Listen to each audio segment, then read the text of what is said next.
Mes chers amis, bonjour à tous. Nous continuons notre étude sur l'Haftara de la Sidra de Teruma, tirée du premier livre des rois et consacrée à la construction du Beth Amikdash par le roi Shlomo.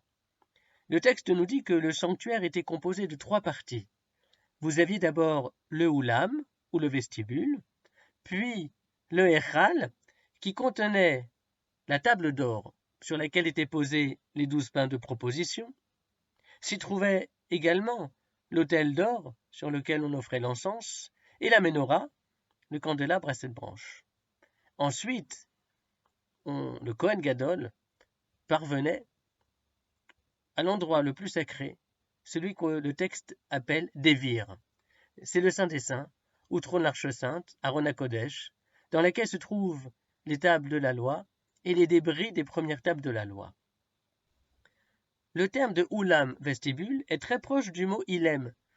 Ilem, c'est comme ça qu'on appelle une personne silencieuse, muette.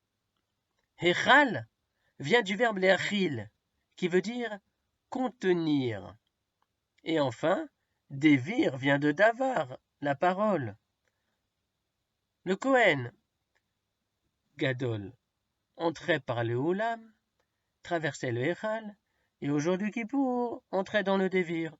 C'est-à-dire qu'on passe d'un monde silencieux à celui de l'expression, de Oulam à Devir, en saisissant que le monde a un sens. L'univers ne dit rien, on n'entend rien.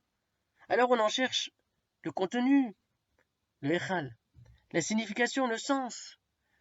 Et alors à ce moment-là, il se met à nous parler.